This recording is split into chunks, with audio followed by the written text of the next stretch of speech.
If you think you need traditional wide row spacing to grow your backyard garden, think again. Wasted space is one of the biggest issues we deal with in the backyard garden. And today I want to show you how we can maximize every inch of our growing space, how we can plant effectively, how we can plant efficiently, how we can do high intensity and high density planting using the square foot gardening method. So let's dive into it.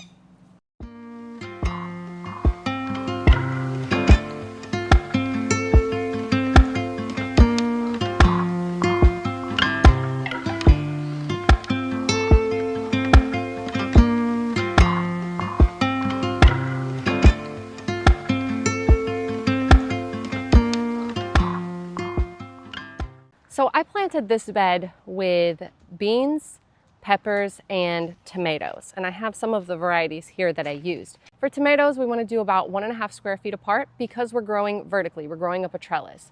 For your peppers, using the square foot gardening method, they can be about 1 square foot apart. And that's true for most of your pepper varieties. Some of the bigger bell peppers, you might want to give up to 18-inch spacing, but you really can get away with 12 in a pinch.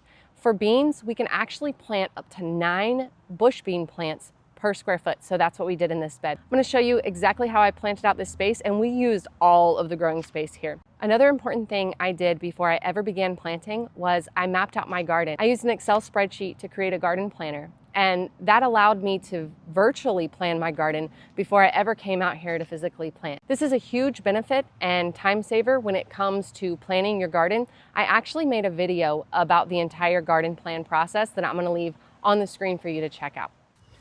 So the first thing I'm doing is just pushing my little seeding square down into the soil. Now I've made sure the soil is pretty level. It's important to start with level soil anytime you're direct seeding, but especially when you're using your seeding square so you can tell where the square is. So by pushing it down firmly, I'm creating a 1 square foot section of space. To start with my tomatoes, I want them growing up my trellis, so I'm gonna plant my first one here.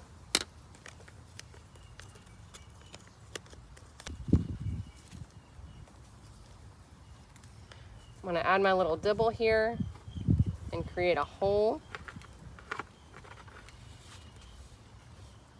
To ensure germination, I'm going to plant 2 seeds in this space.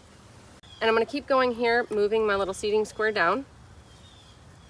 And you'll notice that it created a nice impression where that seeding square was, so that I can tell exactly where I planted my little tomato. I have a hole here. We're going to come back and cover that in a moment. But first we're going to plant the next one. And because I want 1.5 square feet of space, what I'm going to do with this next one is I'm actually going to plant it on this edge. So we planted the first one here, we moved our square over, and now we're going to plant this one here. This gives us about that 1.5 square foot of space that I'm talking about.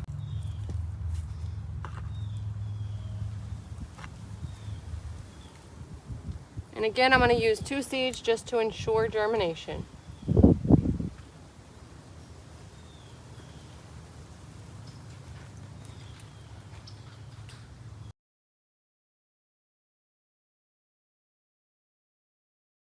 I'm gonna get maybe about 2 because you want good germination. Now you want to put your seeds in there.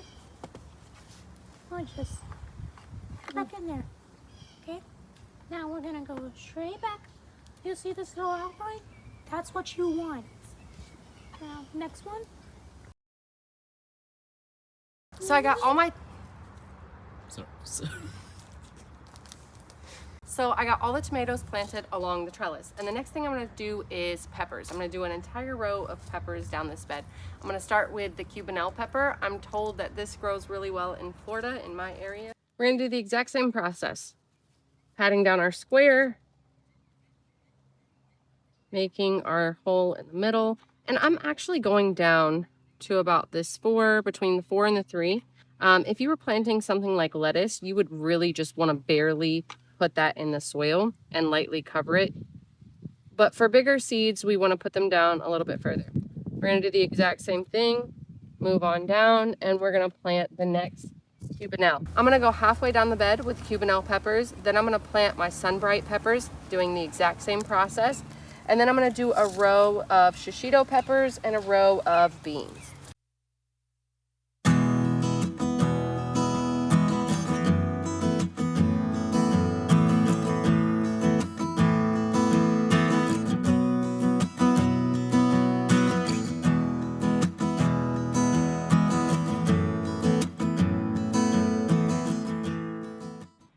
It's important whenever you're planting your bed to not walk on your bed if you can avoid it, because if you walk on your bed, you're going to compress the soil and you can create compaction issues. So to avoid that, we try to not walk on the beds. That's why this 4-foot wide spacing is important, because you can actually reach into the bed from either side. So this kind of helps prevent you from having to walk in it. So now we've got the bed completely planted for the peppers in this row. And if you'll notice, if you can see it, there is nice, beautiful lines. It gave us 8 perfectly spaced 1-foot squares down the length of the bed. So now we're going to move on to the next variety, which is the shishito pepper, and we're going to start back at the beginning of the bed.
And that's it. We've got the last bean planted. So we've got this entire bed done. And like I said, I've left the squares in. I'm going to show you what that looks like, but we've left the squares in so that I could see as I was planting. It's a really good practice. The next thing we're going to do is just go back, cover all of the holes, tap everything down so we get good contact with the soil for our little seeds to germinate in. We're going to water everything in, and then that's going to be it. So here's the garden after we've got everything planted in. We've got all of our little squares lined up here. And the last thing we're going to do is cover everything over and then water it all in. Everything has been planted. Everything's been watered in. It's absolutely beautiful. We have our trellises built and we are officially growing. Welcome to the 2025 growing season. Thank you guys so much for watching today. Please like and subscribe for more beginner-friendly gardening tips. Leave me some comments down below and let me know how you're starting seeds in your garden, what method you're using, if you're using the square foot gardening method or something else. And I'm going to leave a video on the screen for you to check out until the next one comes out. Thank you guys so much for watching. May your garden be full of grace and may be abundantly blessed. We'll see you next time. Bye.